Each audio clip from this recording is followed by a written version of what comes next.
All right, everybody, welcome to Saturday Swarm and the 6th edition of the Leadership Academy Book Club. Today, we're going over the book we've been reading over the last month, which is called The Anatomy of Peace by the Arbinger Institute.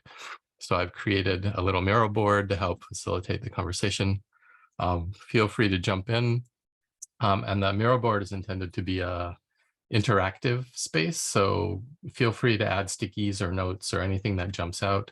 If you have links to resources or things that are related that you want to share, feel free to drop them into the bottom box below there. And just an introduction, this is the Leadership Academy Book Club. We have a Miro board here that we use to track all of the conversations we've had. We've gone through a book called Impact Networks. We did Thinking in Systems. We did Change by Design, which was a design thinking book. And then we jumped into Reinventing Organizations, which was an interesting book on how organizations are kind of evolving into new things. And then we did a personal knowledge management session for book 5 called Building a Second Brain by Tiago Forte. And today we're introducing a book called Anatomy of Peace. So we're kind of doing a whole bunch of different topics just to introduce people with different areas in the leadership area. So there may be things of interest, things that are new to you. So yeah, feel free to engage, dive in. And the Anatomy of Peace was picked because recently there have been kind of little pockets of tension and disagreements in the community and different drama going on. So that might be interesting to just have at least one lens to look at things through. And this is also a really good book to start with because it gives you an overview of the model presented by the Arbinger Institute. And they have a number of books. I put links in the resource section below here called Leadership and Self-Deception and Outward Mindset, which really go much deeper into the topics talked about in the Anatomy of Peace book. But we'll start there. And then if you're curious at all about the topics, I highly recommend jumping into these books. There are links here to the books themselves. And I've added a few supporting materials that are provided for free. So there's a workbook here for the outward mindset that you can look at. And then there's a PDF document here that goes over some of the diagrams from the books. And yeah, so this is the book. Has anybody here taken the time to read it, or are you coming up fresh? Just to get a sense for where people are at. If you've read the book, if you could just raise your hand or thumbs up or something. So it looks like a third of us have read it. Okay, so that gives some good context on how much depth to go into on each of these things. And yeah, so before we start, any questions to kick us off or thoughts on the book itself or the choice or where you're at right now? And happy birthday, Tevo. I just saw that in chat. I'm always at war inside, right? So like it's an ongoing kind of way of life. Thanks for sharing that, Steve. I think a lot of us are. That's why I think this is a kind of an important, or at least an interesting book to look at it through a different lens. So let's dive in. I'll do a quick overview just so people who haven't read the book can get a little bit of an overview. So the book is carved up into 3 main chapters, actually 4, but I picked the 3 primary ones. One's called The Heart at Peace. Second one is called The Heart at War. And then it talks about how to move from war to peace. And that's kind of the terminology they use in the book. And then there's a 4th chapter that talks about how to do it within organizations and teams. Welcome, Tommy. Good to see you here. Oh, I'm not muted, so thank you. Yep. Come on in. So just to kick us off, the first part of the book talks about the heart at peace, and it introduces a model that I think their kind of default statement is humans tend to be at peace most of the time, but there are things that happen that send us out of that. And there was an interesting quote I pulled out, and the book talks really about when we have our hearts at peace, we see people as people, and we consider their viewpoints and their feelings and their needs, and we're very open to all that. When the heart goes to war and is no longer at peace, we start to see people as objects, or as in this one, the quote is, seeing an equal person as an inferior object is an act of violence. And objectifying people, like thinking of them either as a problem or an obstacle or a challenge or anything that objectifies them, sends us into this interesting spiral of things that the book talks about. So the first one I want to introduce was the collusion diagram. So basically, this talked about a fictional story where Avi was just about to go out to a golf game with his friends. His wife, Hannah, says, "Oh, don't forget to mow the lawn, you promised." And then he starts to justify it like, "Oh, I did it." But then she asked, did you trim do the, whatever that's called, the edging? And he hadn't. So he started justifying that, "Oh, you don't have to do that every time," and all that. And it turns into this, what they call the collusion diagram. So what Avi saw that she does is insists, "I do what she asks." She complains, she badgers. What she sees, what Avi sees is Hannah as an object, and she becomes demanding, unreasonable, and an ag. And what he does in response to that is he protests. He teaches her that you don't have to edge every time, or you comply with attitude. And what she sees is now Avi as an object who is coming across as self-centered, inconsiderate, immature. And it's kind of, it takes two parties to complete the collusion diagram. That's why it's called collusion. Both parties tend to spiral into seeing each other as objects. And that the book posits that this is the basis for most conflict, if not all.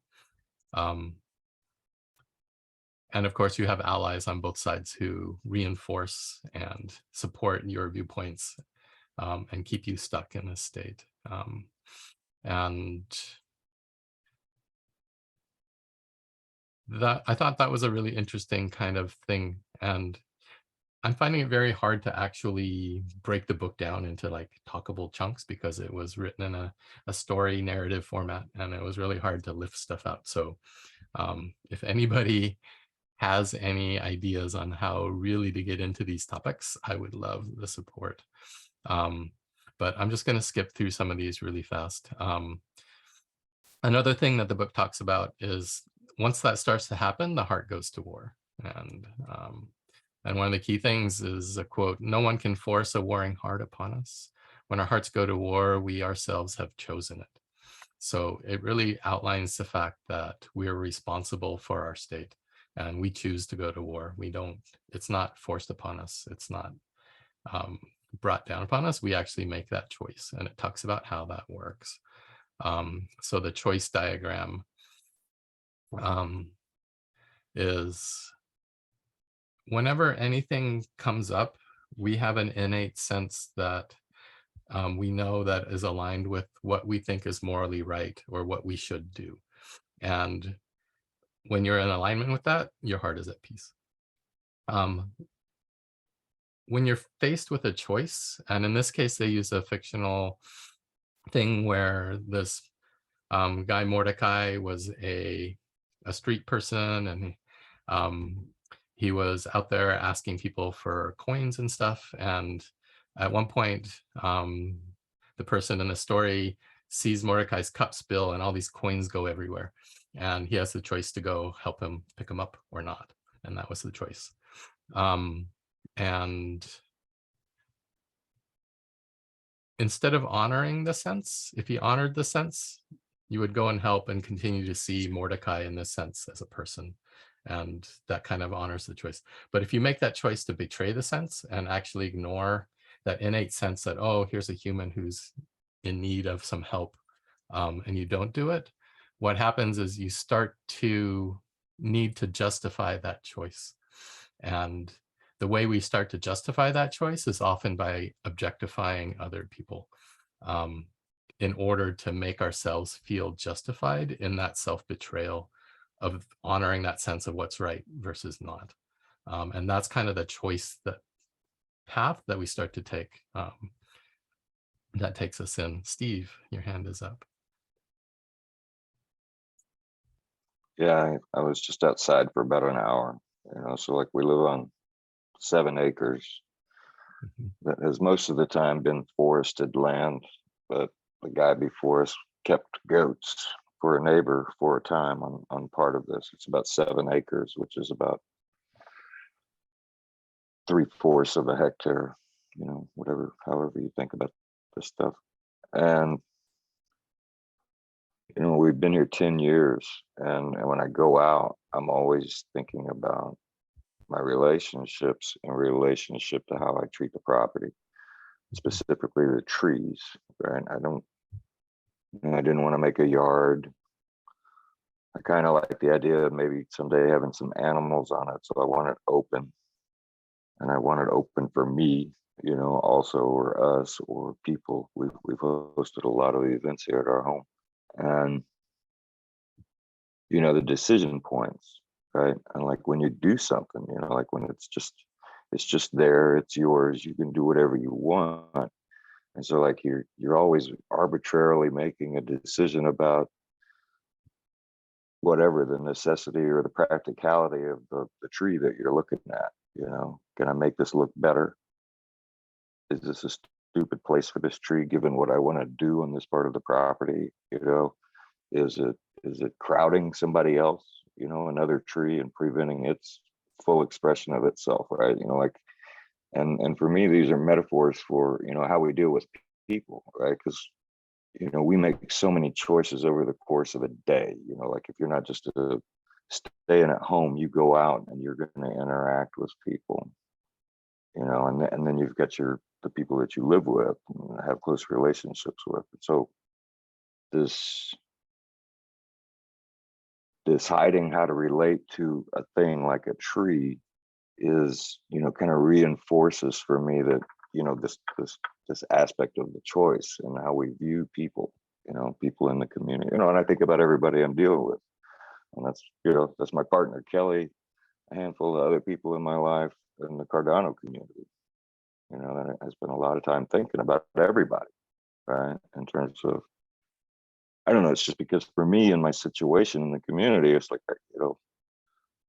I've felt like I've helped people just because I was aware of somebody they didn't know, or I could tell that they didn't know this about Catalyst or whatever the hell it was, and you make choices, based on how they respond. Then, do you go further with the relationship? Is there a possibility for collaboration, or just, another really great friend? Like I seem to have gotten so many since I've been in Cardano. And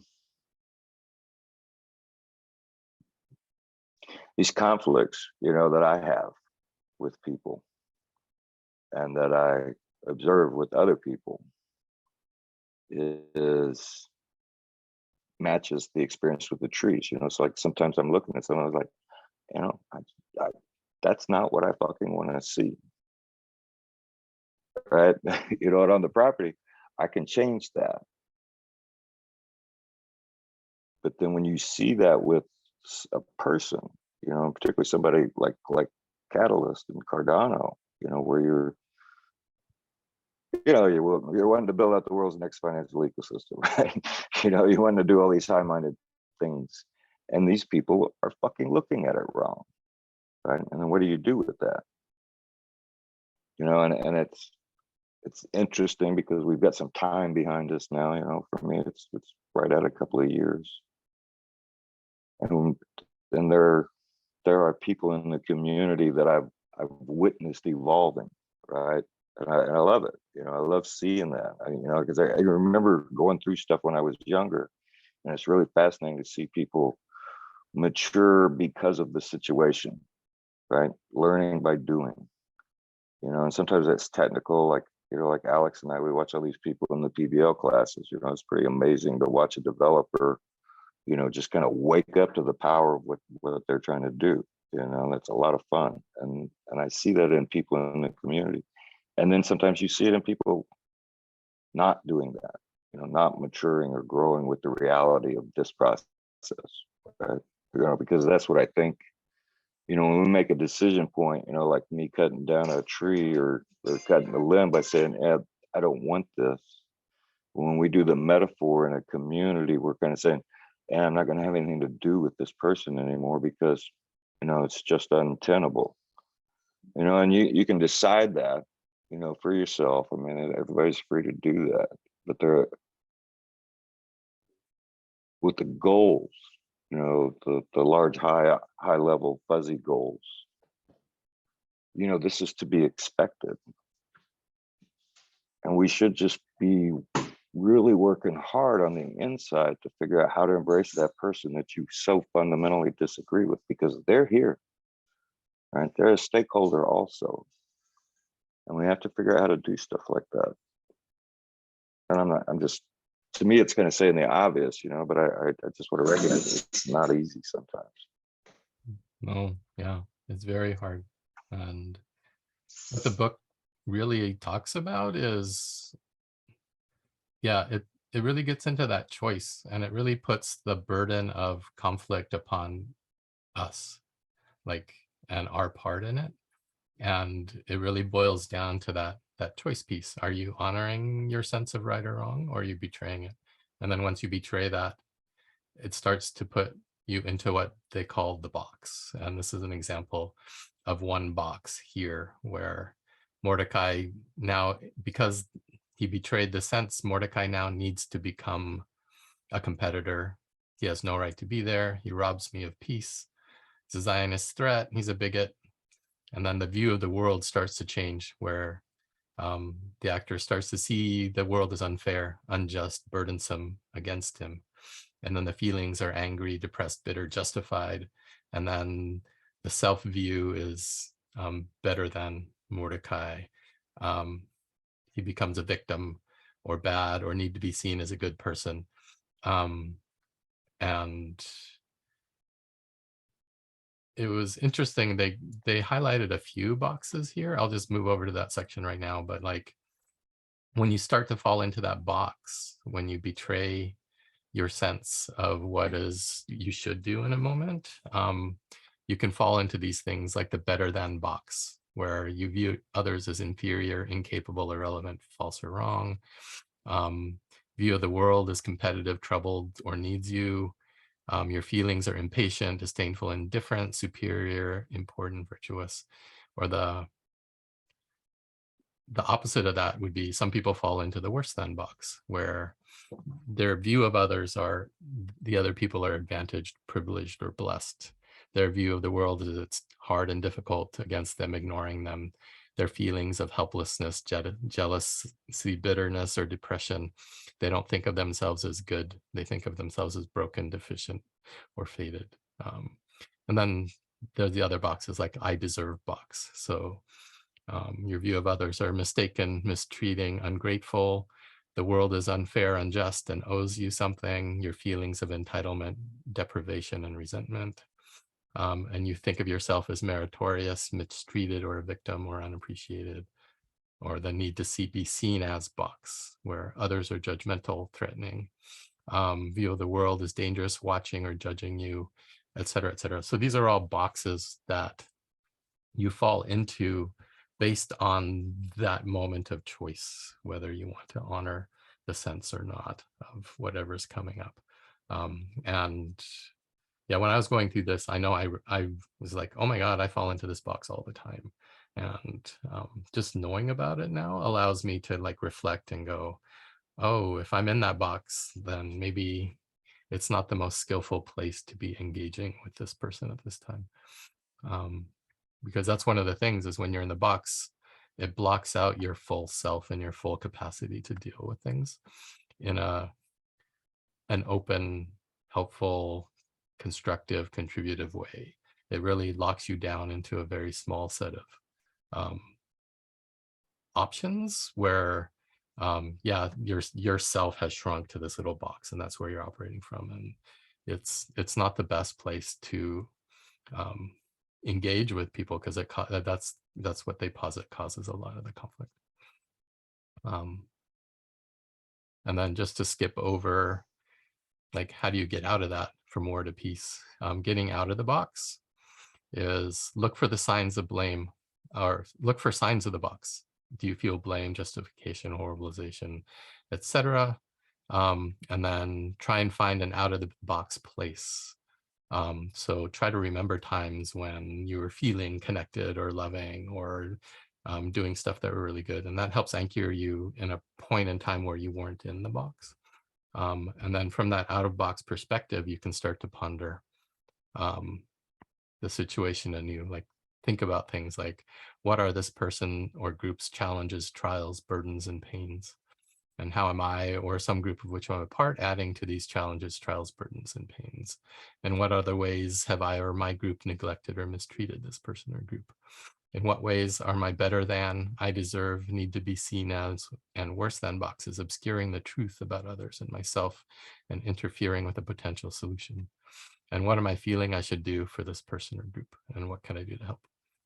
And then to stay out of the box, you act upon what you discovered and what you're feeling you should do.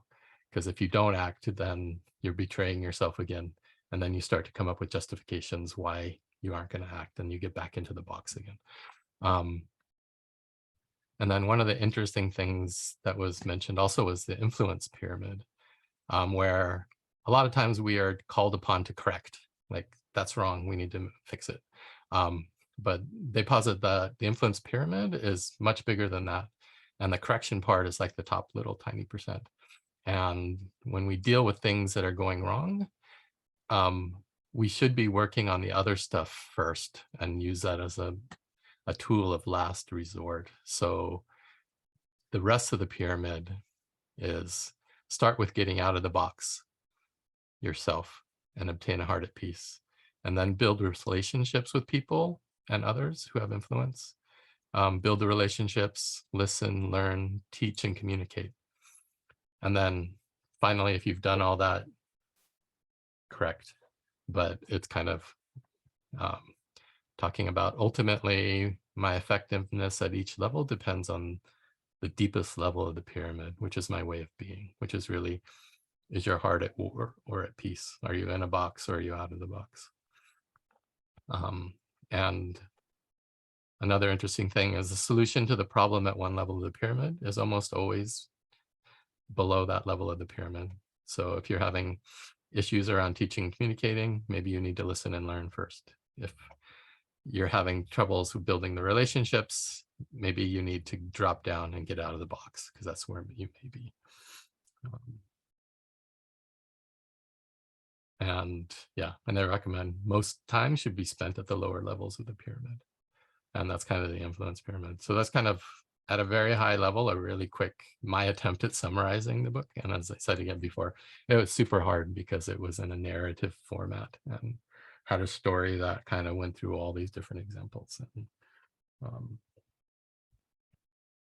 but I don't know, what do people think for those that read it and those who are just learning about the ideas in that book today? Go to the. I haven't read it, but everything that you're saying I can relate to. So I definitely benefit from reading it, and I definitely will now. So thank you for bringing this in. I do tend to get stuck on what was the stage called? Staying out of the box. I feel like I do really well with getting out of the box, but I don't do so well with staying out of the box. Mm-hmm.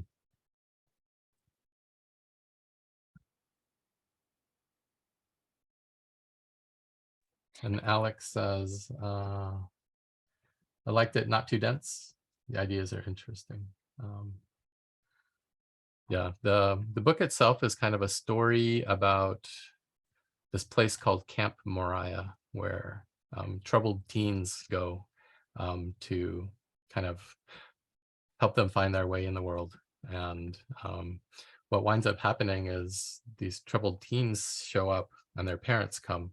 And the book is really about the parents and their journey, and looking at the parents being in various boxes and kind of showing the parents how their hearts and the way they are in the world are directly contributing to their children's way in the world as well, and their part in that. So a lot of the book really circles around the parents, not the children, which was a really interesting kind of twist, because you think, oh, we're going to follow the journey of all these teenagers as they try to find their way through the world, through this camp, but it's really about the parents. And it really talks about, yeah, the effects that we have on others based on how our own hearts are, whether they're at war or at peace, or whether we're in or out of the box.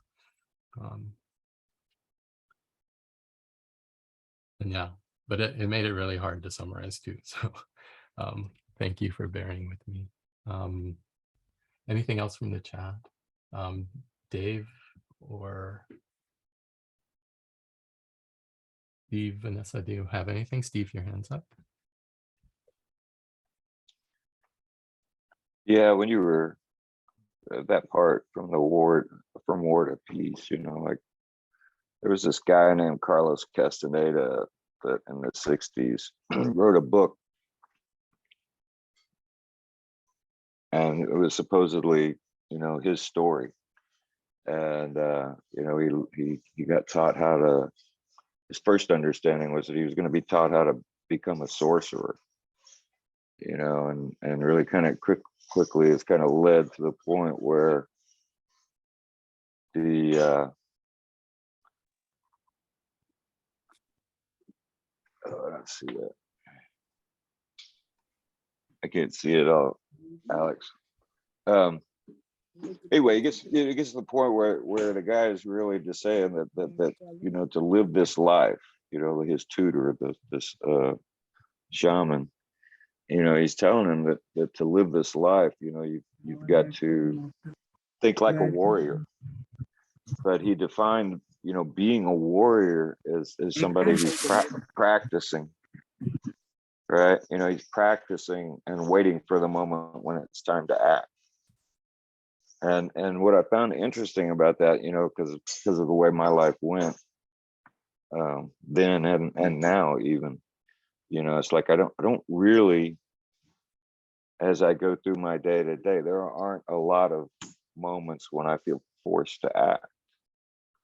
Like it's not often that I feel, over the course of a day, right? I'm not talking all the time.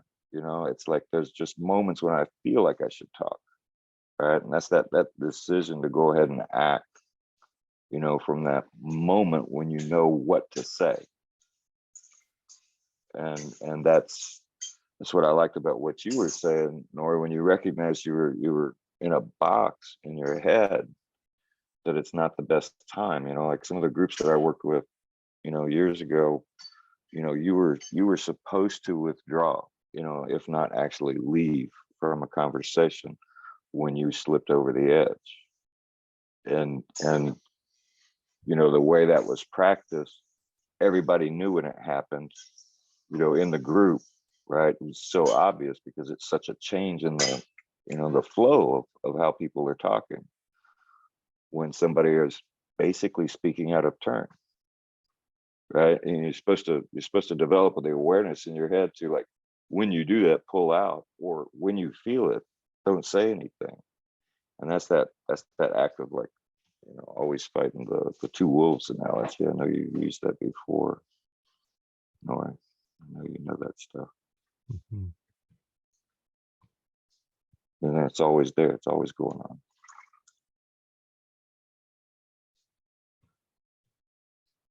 Yeah, thanks, Steve. I think that's a really good thing is, yeah, when you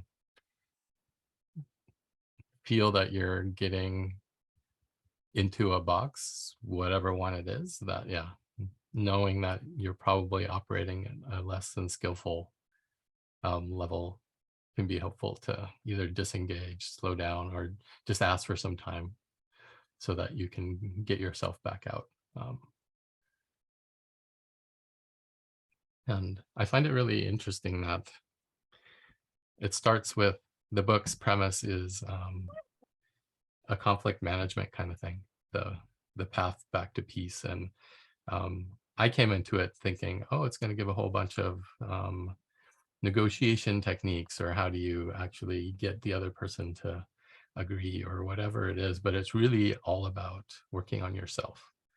And it's about starting from that point where change within is the first place, and that's probably going to be more than half the battle. And getting into that place where you're relating to people as people again will help immensely for them to get into that same state. And then you can actually see each other's viewpoints in a much more clear and honest manner.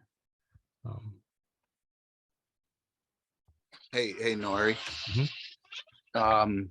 Not really to do with the book, but question is, why did you decide to out of all the books in the universe, to take this one and bring it front and center on this particular Saturday morning or Saturday afternoon? I think when I was looking at the potential topics and books for the book club, I wanted to give a broad overview of different topics, and just zooming out. Like I had an initial list when I put in the proposal, and I noticed that a lot of books were similar in theme. So I didn't think going deeper into systems would make sense, or into design thinking. PKM we covered, looking at organizational kind of stuff. So this seemed to be a nice place to land, just to introduce kind of the concepts of the Arbinger Institute and the things they work on. Because they do have other books like Leadership and Self-Deception, which really is all about the box and how to get out of it. And then The Outward Mindset is another book they wrote that really talks about seeing people as people, and our purpose in life is to help others, not to help ourselves. Kind of turning that lens outward and kind of seeing what's needed in the world to make change. So it seemed to be topics and skills that might be helpful in Catalyst, especially right now. It seems like we're at a point where a lot of people are getting involved. There seems to be some different pockets of tension or conflict in the community. And my thought was maybe we can introduce a couple of tools to help us navigate some of that if people want to try and get things like that. That's why I think the timing is interesting, and I was looking at it from a poker player's perspective. There's a term when you're sitting at the table and someone's trying to get inside your mind or do whatever, and you get tilted. And tilted is a very bad place to be when you're at a poker table, because you can't really think, concentrate, focus, and you're kind of in that box. And how do you get out of it? And that's always the challenge when you're playing for money or whatever, and you're tilted, you're in your own head and you're seeing things differently. And how do you get out of it? So just a little bit of a different perspective. Mm-hmm. Yeah, thanks for sharing that. I think, yeah. Thank you for sharing. Yeah. Tevo, your hand is up. My mind is so slow. I think I already forgot the initial thing I wanted to say. But yeah, it's interesting way, like that this may help you to realize the box. But I wonder, would that, like, because in many conflicts or situation where you feel something, you could already kind of map it out quite quickly in what box you are, or if you are even. But now if you kind of, let's say you're having this practice and you can always notice yourself in a box and you're trying to be progressive towards the other person or group, do they have to know they are in the box, or this is or is that like the struggle of you, or that you only can provide opportunities to kind of self-remedy this, but it doesn't mean that you can change the other side, or yeah, like if does the progress happen only if other side also accepts it, or progress is already there when you give the opportunity to show that I don't know what, like the potential of hey, we will not trying to, I don't know, police each other. Yeah, I think that's a really good point. And I think maybe not in this book, but in the book Leadership and Self-Deception, it talks about, yeah, the box is for you to notice and for you to understand. The worst thing you can, not the worst, but it's not helpful to say, hey, I think you're in the I deserve box, and calling people out. It's not, you don't know their internal state or what they're going through or all that. So these are really tools for you to explore where you're at.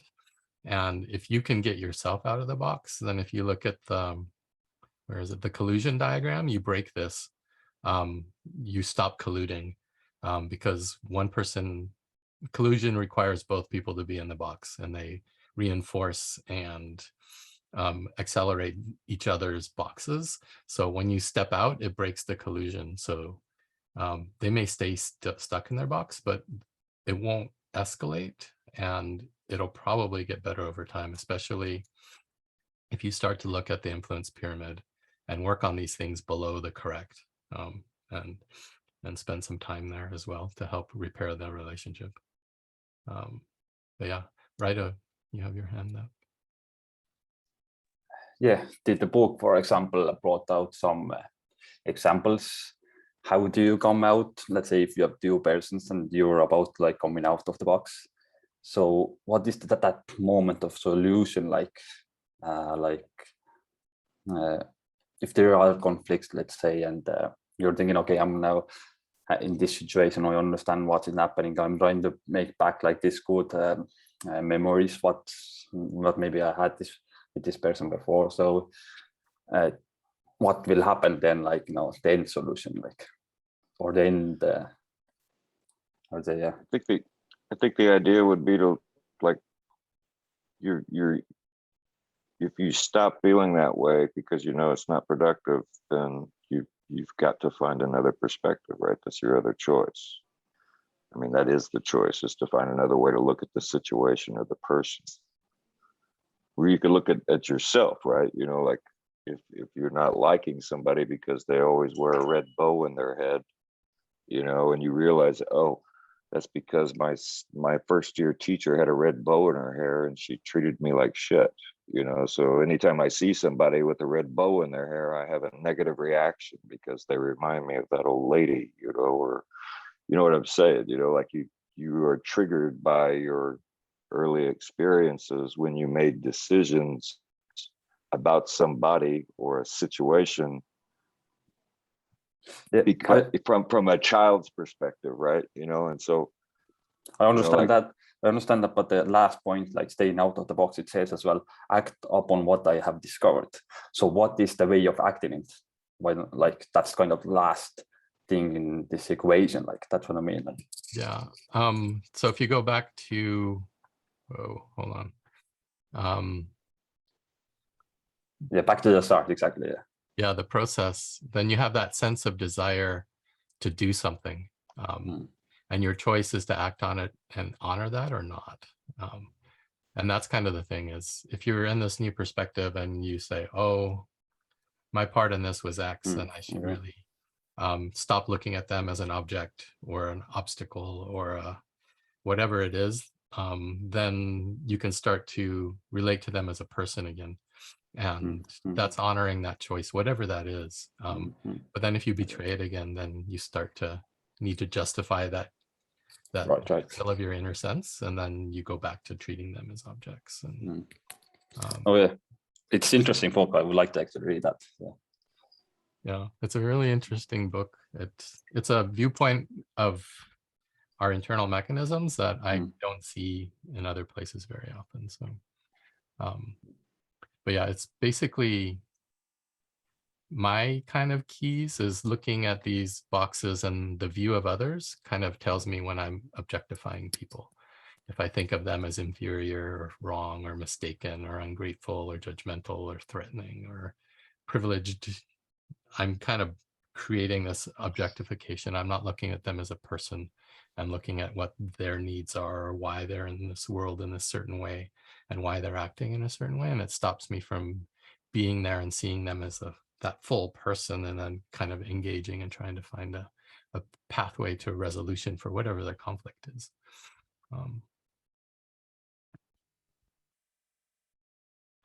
But yeah, Tebo, your hand is up.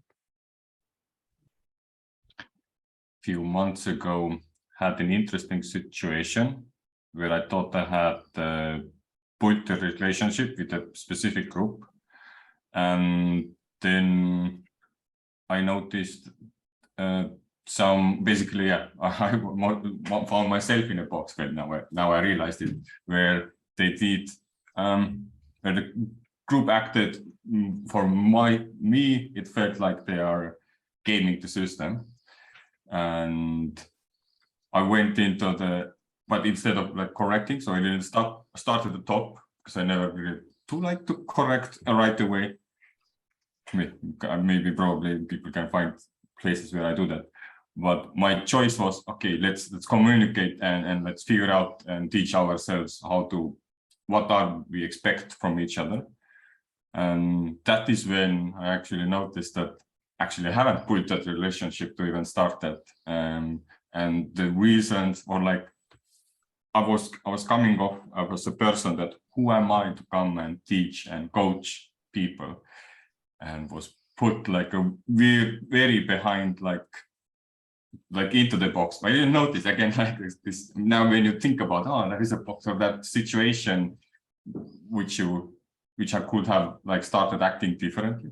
But yeah, I guess I did disengage, but now it's still, the problem is that I don't know even how to engage, and like, do I want to build relationship with these people again? And so that gives that odd thing, that is that if you find yourself constantly in the box when you're dealing with specific groups, does this mean you should be avoiding them all along, or there should be some kind of mechanism to still start building relationship, even though they kind of put you into the box all the time? That's a good question.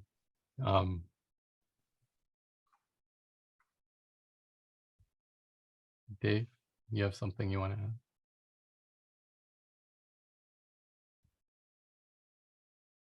You opened up your mic, but we do not hear you. Yeah, we can't hear you. If you're speaking, we can't hear you. Can you guys hear me now? Yep. Yeah. Okay, it's a new mic and I'm getting used to this. So, oh wow, let me see if I can turn that down. It was nice. Yeah. Okay, Hear you all right, good. good. So, wow, that's a really good question. I think it comes down to relationships, right? So not every relationship is supposed to be this long-lasting relationship that you're in with that particular group of persons. Some relationships are short-term, medium-term, and long-term. And each relationship, you kind of learn something about yourself and that other person, and you also build a life experience. So you might have run your course with that particular group, but there's something that you could have learned from that experience with that group. And it might be something you learn about the groups that you don't want to be a part of, or the groups that you do want to be a part of, or something about yourself that you're like, I didn't know I articulated myself that way, or I didn't know that I came off this way, and it's not really pointing fingers or blame. It's about learning how to grow as an individual and be a part of a large group and still maintain yourself and have a voice of reason within that group. So sometimes some groups are just difficult to to be a part of and manage because of different perspectives, because life is just different perspectives from different points of views in my perspective. So it's interesting to have that conversation of, should I continue with the group, or should I just kind of scale back and go, okay, this is how this group interacts with each other and this is how it works. But I think it's a really great question to ask yourself, to go, where do I go from here? Mhm. Thanks, Dave. Those are really good points. I totally That's, agree. you know, that's, Go ahead. I just want to say that's just so pertinent to, you know, like two people in Catalyst, right? Because of the speed of change and the speed with which you are meeting people, right? You know, like there are those, you know, repetitive moments, you know, of like, whoa, maybe I should be thinking about running a stake group, or, oh, you know, maybe I should work on governance, you know, and then what do you do with the thought? Do you go ahead and really dive in or not?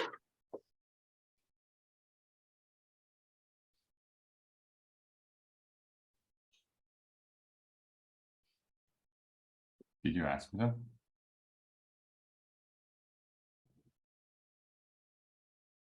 Yeah, for me, it's a good question, because there's so many groups that you can get involved with, and then things evolve and change. And I think for me, reading this book, just making those decisions and making sure I'm not in some box and making the decision, but getting to a place where I can see the group, the people in it, and everything objectively, and as not objectively, but see them as people and what we're trying to accomplish. And then if it's going to be something I want to contribute to moving forward or not. And then, yeah, for me, it's also about prioritization. Like, where do I want to put my energies? There's only a certain number of hours in a day, and you can't be everywhere all the time. There's so many shiny things too, but yeah, but sometimes just the feeling and the flow with a group changes over time, and maybe it's not productive anymore or a happy place, and maybe sometimes it can just be time to move on. Rido and then Tebo.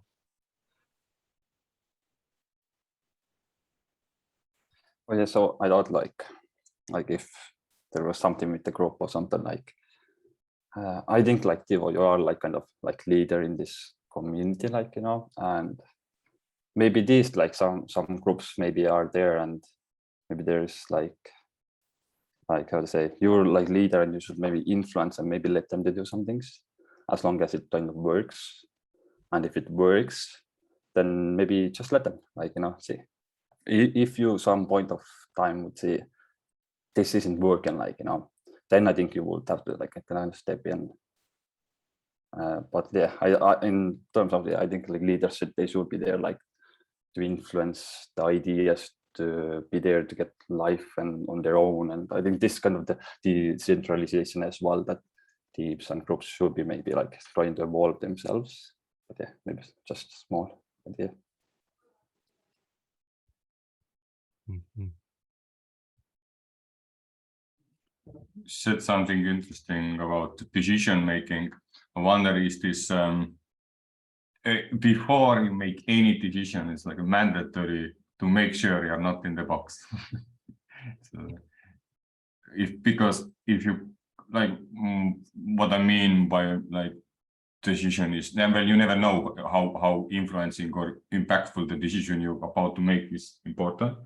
But if you don't do the box and you make a decision about changing processes or some rules, or then, and if you do not notice yourself being in this space where you could, where that decision could escalate, then maybe that should be a like mandatory step to show this decision was made. And when I made that decision, my worldview was, my feeling was, my view of myself was, and I think, I'm not sure, does it view of others really matter at that point? If you have already have the first three boxes, like you position yourself in your space and then make a decision. would that be much stronger? And would that even change your decision if you put that thought into that first? Maybe something for decision-making groups. Mm-hmm. A good point. And yeah, then as you mentioned early on, there are a couple of kind of crisis points in our community right now where people are making decisions and voting on things, and there are people in boxes and out of boxes, and very passionate stuff going on. And looking at like the VPA group or with the Catalyst Circle election process and other things, it's really interesting to kind of see what's the leadership challenge there. Like, do you walk away? Do you stay? How do you contribute? And yeah, I think there is that kind of point where if you are either a de facto or a kind of found leader in a space, what's your responsibility there versus, and I think it puts a lot of pressure on you when you're in that kind of position to stay out of the box as much as possible, so that you can contribute in the best possible way. Welcome, Enzola. Yes, thank you, V. Yeah, thank you. It's fascinating today. I've never really heard about this collusion diagram or anything about that. And it's like, what the hell? This is so simple to use, actually. Like with whatever I was thinking, different issues I'm on the head. I'm like, okay, yep, I can position that. Sometimes when you hear these kinds of like tools, you always have to learn a lot. But this feels quite easy to like use. Mm-hmm. That's a nice find. Yeah. And yeah, the concepts are actually really simple, but there's a lot of depth too. So if you're interested in the topics, they have other books, Leadership and Self-Deception, Outward Mindset, and a lot of materials online. So yeah, check them out.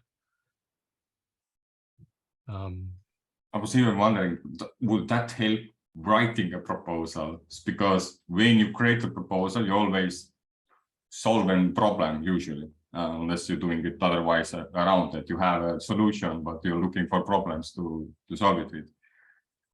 But in that case, it could be like, okay, you say you have a problem with something, then yeah, start like mentioning what is your current view of the world, what are your feelings of this problem, which kind of happen, like a somewhat like a different, how you say, rubric cube for making sure your problem statement is what you actually want it to be, or is that impactful enough?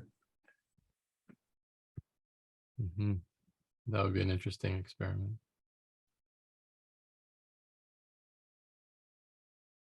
All right. So we've gone over the basic concepts, talked a little bit about the boxes, the influence pyramid. Any takeaways? How can you see this applying to Catalyst or yourself as you navigate our community, or maybe even throughout your own life? And Tebo came up with a few examples, but I'd love to hear what people think. Is this kind of a helpful framework, a lens to look at the world? Or yeah, I think so. I think it's like in any situation, basically, like wherever you're trying to solve something, and even like think about other people as a people, and everyone has these feelings, and trying to just do good for them, not for yourself, and trying to like be this out of box, and yeah, having a heart like at peace, and yeah, not at war to anyone else. I think it's a great concept. Yeah, thanks, Fredo. I like the collusion diagram a lot. You know, it reminds me of the when you first started speaking about it. You know, it reminded me of when I learned it about codependent relationships, right? You know, so like if you're pissed off about your whatever relationship in your life, you know, you are in a dance with somebody that requires your consent, and you know, on the other side of it, they're unconsciously wanting the same from you, or they're aggressively coming after you, you know, to have that dynamic. And yeah, it's interesting, you know, particularly in this community, the Cardano community context.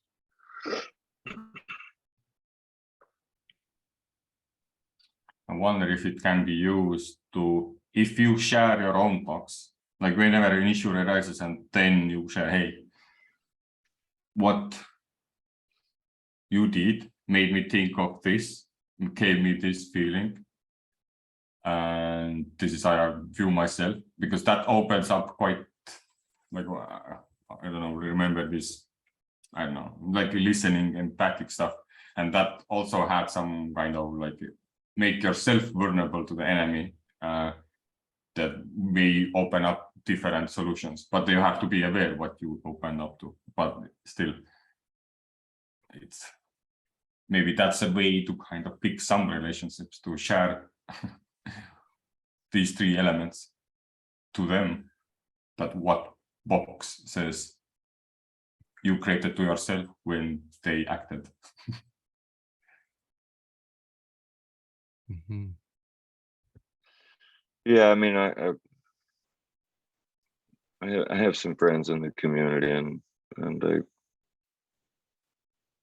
they will talk to me from inside of a box because they know they're in a box, and they don't really, you know, like, I don't have to do anything with it, you know, like, I'm not taking it personally because they're taking something personally, and I think that that's something that we can do for one another. A lot of times these things are so subtle, it's hard to know when you might need an ear like that, you know, like it's, so, I mean, it is good to know people who know, particularly here, right? You know, like, so nobody in my outside life understands what I do all day with you all, right? And so it's like you do need somebody inside with you that kind of gets where you're coming from. And I think that I really enjoyed that, because of the nature of cryptocurrency. You know, it's like there's not anybody really that I think takes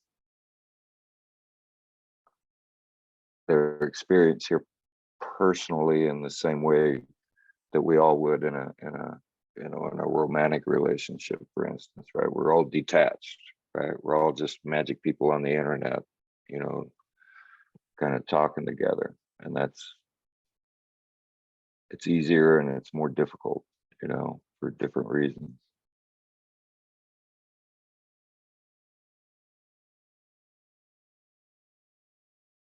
I think that shows how hard it's actually to create the relationship through online means only. And it's much easier to then take some kind of text or some other session you saw in YouTube or some kind of document what was put out there, and already feel like that as an attack, because you never really was able to learn about the person itself, just the actions. And maybe sometimes the work you do, but you don't know the person, because in online, I see that the Americans a lot of time, hey, how you did every week, but I know in Estonia we kind of skip right through that and just get to the actual work or the reason of agenda what we came to. So yeah, there's not like small talk. Like I have great experience because I'm Estonian as well. Like, but I lived like in Ireland 10 years, and like everyone out there, like on the street, and oh, hey, how are you doing? You're waiting on a bus. Like anyone can start talking. Like, or like the small talk is like everywhere. Like, and at the start it's like very weird. Like at the start it's like, oh, what do you want from me? Like I don't like it. But by the time you get used to it, it just, I think it opens up your mind more towards it, and you know, it somehow like changes, like, you know. And then when I moved back to Finland, everyone is very closed as well, maybe even more closed than in Estonia, like, you know. And then it's, for me, it's like culture shock, because I'm already used to being like very open and talking and like having this small chat as well, like what I did in 10 years now. So now when I came here, it's like just totally like culture shock. Like, yeah, but yeah, I totally understand what you're saying. Just, I think it's just the environment, and every environment in every country, like it's so different. So yeah, and actually, if you think about it, how do you match these things? Like, you know, especially like if you have groups, like, you know, and you have like so many different nationalities, like, so how do they work together? And maybe that's why there actually happens like some war or hate or anything, like, you know, there's maybe no like this one point wants to have building this relationship and small talks, maybe other is not wants to go directly on like on the questions, like, you know, maybe already this can have this like small conflict. So, something like I think. Yeah, I think there's a need to have a space where you can actually meet people as people. Like Devo said, sometimes it's really hard, just online chat. You kind of see their message and their thoughts, and you don't have that chance to meet as people. So we started an experiment with Swarm at the Swarm Veterans meeting to do something called Way of Counsel once a month, where we just have a safe space where we create a container where people can show up and talk about whatever they want to in a safe and open way and really share, and it goes around a circle. And I think that might be a really good vehicle to, if you want to talk about like, hey, I've this week I've totally been in the I deserve box, and this is how I'm feeling, and I just want to reconnect with you all and kind of get out of that box and get some support from the community as well to get you back to a place that's out of the box. That might be like, we need to invent mechanisms and ways to help each other do that, because I think a lot of the effort is individual, but we have a tremendous community of intelligent, caring people, and we should be able to support each other too. And when help is requested, we should have those skills and mechanisms to just jump in and be able to help people.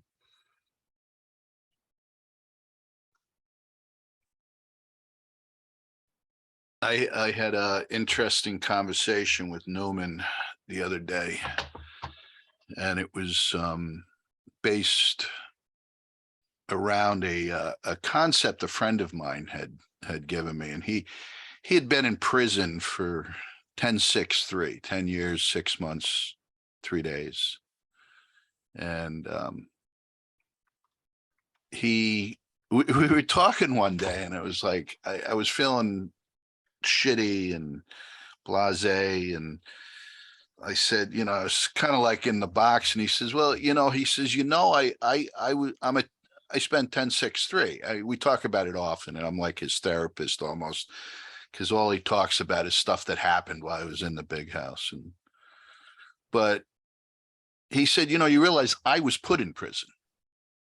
He said, but now I'm out. He says, I realize that we all make our own prison in life.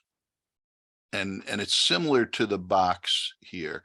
The prison may be a bigger box, but I was talking to Noman about that, and I was like, you know, that for a guy that uneducated, he's worked in a kitchen all his life. He's a very good friend of mine, but he spent 10-6-3 for dealing drugs. And I said, the thought of that we all make our own prison, and whatever that is, and we live with it. And now you look at this box, and as you were talking about war and stuff, I've read Art of War by Sun Tzu a couple of times, and I was wondering if there could be an overlay, you know, with his philosophy, making our own prison in life, and this of boxes, which raises conflict, raises friction, and if it's not diffused in a way, ultimately leads to not good karma for people. So a very interesting perspective.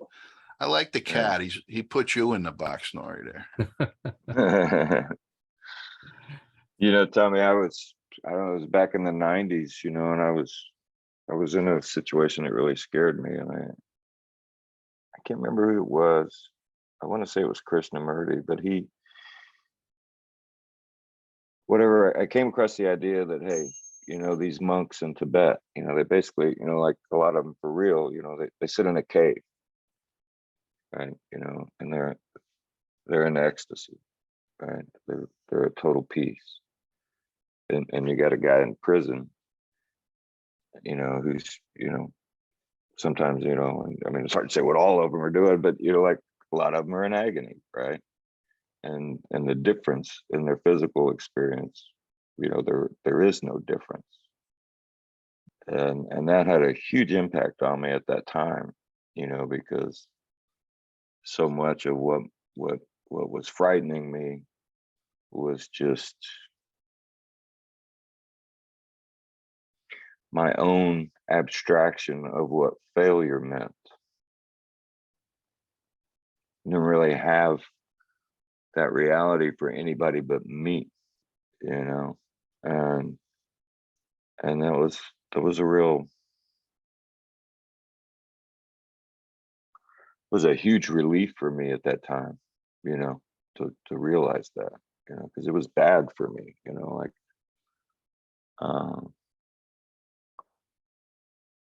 and it's really changed. It really keeps me from getting myself really worked up. I have since then. I get lost in a moment, or get stuck on a moment, and have a fixed definition for that moment, and make myself go crazy about it. But it doesn't last long, because I can't unremember that becoming aware. Like I can't unremember that anymore. Well, Steve, not to make light of anything, but one way, instead of, I believe the universe provides. And I believe when we put stuff out there, it's like a magnet. And the universe gives a shit, even if we don't realize we need that shit at a certain time. But one way I found to turn my life around, and it coincidentally was also in the 90s. And I think it had to do with the music of the 90s, but instead of focusing on you said failure, I believe I heard, was your awareness, and turn it around and focus on success, and let the magnet attract you towards success, or the universe provide the needs, the ingredients for success. Just, it worked for me. And I've mentioned it before, reading Napoleon Hill, Think and Grow Rich, which is a philosophy of the mind, really, really changed my life in so many ways. And it really had to do with what I was focused on and thinking in life. So it helped me, Steve, of maybe just focusing on the positivity. Well, it's interesting because, like I ended up doing that, I did get out of that, obviously. And last week, my son flew his mother, my ex-wife, here where I live, because my whole family is here now, and it made it easy for them to see, my mom and dad and everybody else. And it was interesting, because we, at that really deep moment of failure, I was losing the business, and our marriage broke up. And she did a nice thing. She went to our friends that we had in common back then, and she asked them all to send a picture of what they look like now that they were old, which I thought was a funny way to ask. But this one woman that she had worked with and we were close with, she was an artist, and she would paint on, the transparencies that you use for overhead projectors, before everything got digital. She would paint these really colorful,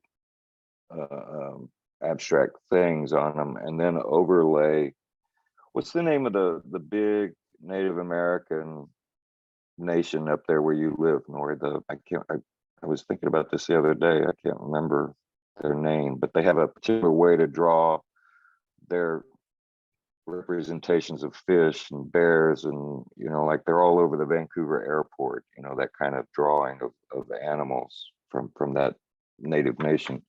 And anyway, what I did was I did digital color printing back then, right when it became possible with color laser copiers.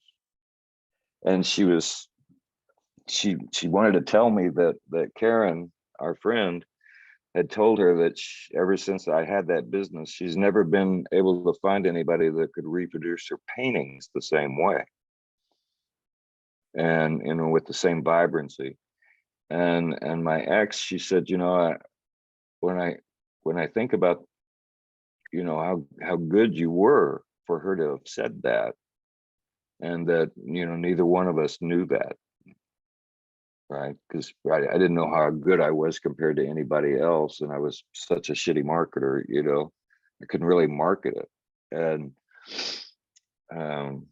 it was an interesting perspective, and I just say that to highlight what you're saying. It's to first to appreciate the good in a given moment. Sometimes the real problem is we're not aware of what the good is in the moment, and it it's difficult. I mean, there were so many things I wasn't aware of at that time, in my life, just because of being young and doing all these things for the very first time. And I didn't have anybody to relate to. Nobody else that I knew had gone to another country and started a business and, done all these things that I had done. There was, I felt totally isolated in that. And since then,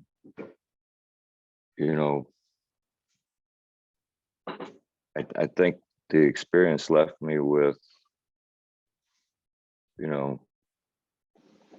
I tend to wonder, like in the moment, what it is I'm not getting, what it is I don't know. I mean, that's actually asking myself that question is how I found Cardano. Because I was looking for, like, what is the next thing? What is coming that I'm not even paying attention to? Like I had the experience yesterday walking my dog, and he stopped and he peed next to this bunch of little blueberry plants and some young pine tree saplings. And I was lost in my own world. And then all of a sudden I hear something, right? And I see this little pine tree waving, but there's no breeze or anything. The branches are moving around. And I looked down, and this branch had fallen from the tree and was standing up against it. And it was about, like twice as long as Harry Potter's wand, And I'm looking at that, and I was like, that's exactly what I need, because I'm walking through the trees with my dog. And at this time of year, there's spider webs everywhere. And the best way to walk through that is with a stick in your hand, and you just kind of knock them. You just wave them in front of your face to keep the spider webs, and it's like, and it underscored this point, right? There's that moment there. I'm with a dog who's shitting, which is like nothing that I ever yearned to do in my life. But the universe gave me exactly what I needed to do in that moment to walk without spider webs in my face, which I think is such an obscure service to provide to me. Thanks for sharing, Steve. Dave, your hand has been up for a bit. Oh, Steve, thank you for sharing on that one, man. That's some good stuff there. I've been through some personal stuff as well, where I started a family very, very young, 22, 23. And I noticed that my mentality and the circle of friends that I was around was drastically changing, because it was no longer about me. I wasn't, or about my wife at the time. It was about our family. So everything came down to when and where my family was going to go, and my whole perspective just changed drastically. There's a lot of times in my life where I go, man, I wish I had more time to, have more, I would say, life experiences with those friends. And it's funny now that the roles have changed, right? So they're growing and building their families, and I'm growing and building relationships inside the Cardano ecosystem, and also building a business around those relationships. And it's interesting to see like people reach out to me and ask me questions like, hey man, what you been up to? I'm like, oh, I'm building this company. And like, wait, what? You're pretty young to be building a company. It's funny. I've always got that kind of perspective from this age group that I'm was born into. And it's funny how people just keep saying these random things to me, and I'm like, hey man, life's about perspectives. You should be going out and venturing off and do different things and having different life experiences. I mean, I still have the life experience as a dad, life experience as a business owner now, life experience as being an employee for X amount of years. It's an ever growing, changing thing. And one of the things that Steve had mentioned was living in the moment, and years later going back to that moment and realizing all the things that you may or may not have experienced or witnessed, and then like, oh man, I missed that opportunity, or what if I had said this or changed a perspective, and maybe things would have gone better or may have gone worse. It's interesting to see that even though we're all different parts of the world, different age groups, we're all still kind of learning the same exact things and having very similar life experiences at different times in our lives too. So like even I have some neighbors here that they're going through different times and different perspectives. I was like, man, I already lived through that. How are you still going through that in your life? But it's I see Tom laughing, but it's funny. It's funny because I think life is so dynamic that we all eventually end up living the same type of perspectives, but in different timelines. It's very, very interesting. So I got one of my old bosses, he went through a really nasty divorce. And I was the only employee that would sit down with him and just talk about what he was going through at that moment in time in his life. No one else knew that he was going through a divorce. And I was like, man, that was tough to witness and see. And then I was able to help someone else, give them a perspective of tough times in their life from what that particular manager was going through. And I relayed some information, and he was like, oh, I didn't really have that as a perspective. And then I personally went through some stuff with my wife, and it was like, oh, wait, this sounds familiar. Oh, okay. This is kind of similar to what that manager at that moment in time was explaining to me. So we all draw from different, I would say, events and individual lives that we interact with. And then we kind of all grow from those perspectives. Tommy's friend was incarcerated for a long time. That's years that he can never get back. But his mentality when he got out wasn't, the world is over. I can't, come out of this. It's now therapeutic for him to talk about his experiences at that moment in time in his life, because almost in a way, he's kind of reconditioning himself to be in a normal environment, because prison is really not normal, because, well, prison's supposed to be reforming you from what you've experienced, but or done per se. But now he's out of prison, and he's interacting with someone who is giving him a different perspective, and then they're both learning from each other's perspectives, right, at the same time. And it's a growth process for both of them. And it could really just be a growth process for just one. But no, we're humans. We're all learning from each other at the same time. And we're growing and experiencing life together, but in a different timeline in a way.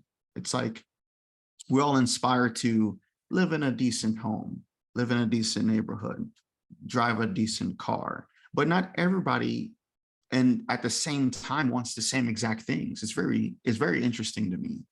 And I appreciate Steve giving that perspective and talking about his life experiences. So thank you, Steve. Sure, man. Anytime. Thanks, Dave.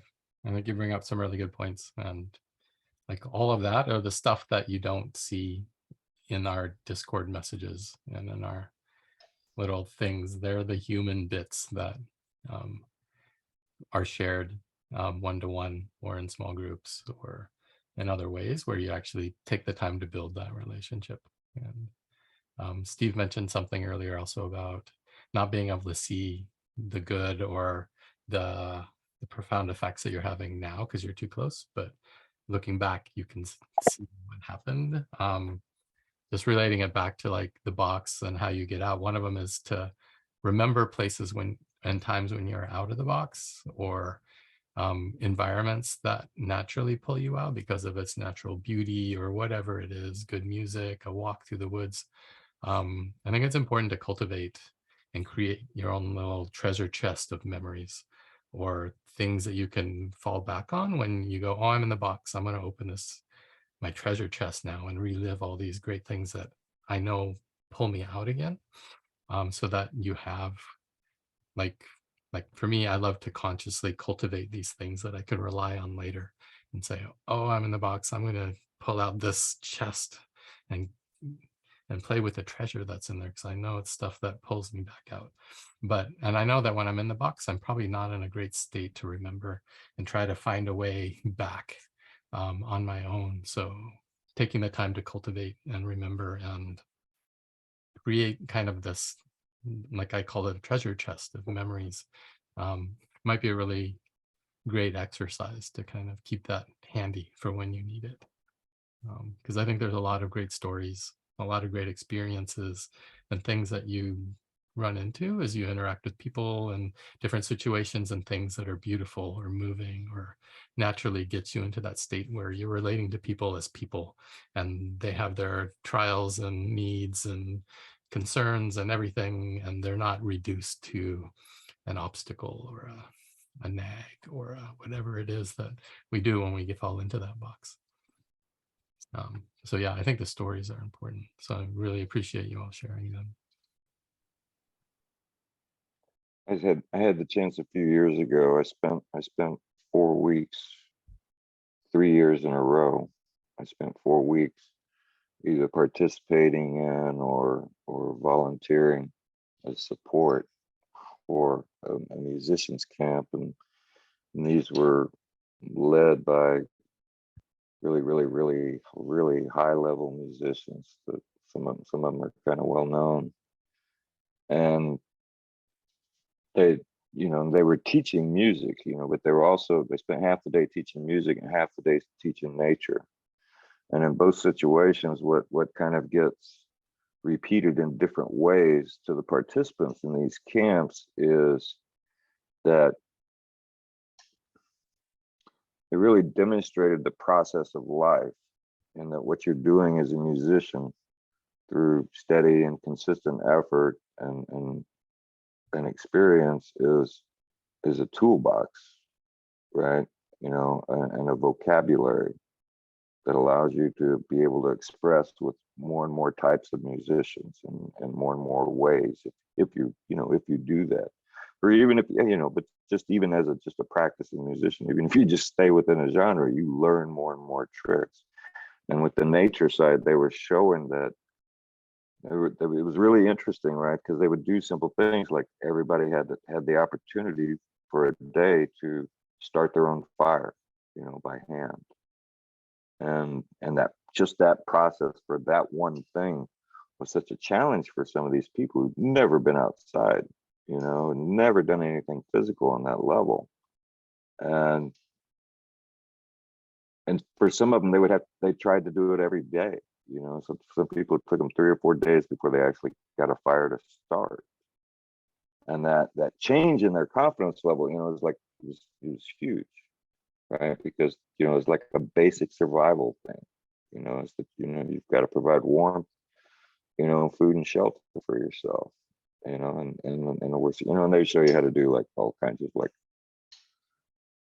quick shelter type things. But that idea that we are, you know, to have it demonstrated to me so deeply, you know, like that our life is a process of developing a bigger and bigger toolkit. And it kind of went along with some research I read at one time where they were measuring cognitive ability in people, older people, you know, when they ask questions, where, you know, if you ask a series of questions of an older person or progressively older people, and they would like find that the younger people answered quicker and older people answered more slowly. And what they found was that it's not because the brain functions have slowed down, it's because of the wealth of material the old person has to consider before properly answering the question. And that's really interesting to me. You know, I find that more and more sometimes when I'm talking to somebody.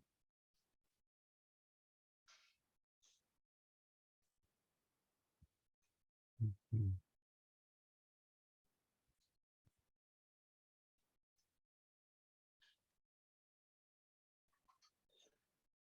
I gotta run. You guys are great. Thanks, Steve. It seems like we're winding down here as well. So any other final comments on the book or what's been discussed today?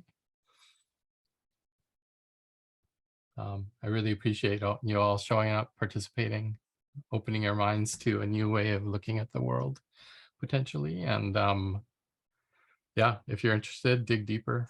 There's a lot of stuff here and more books to read if this kind of topic interests you at all.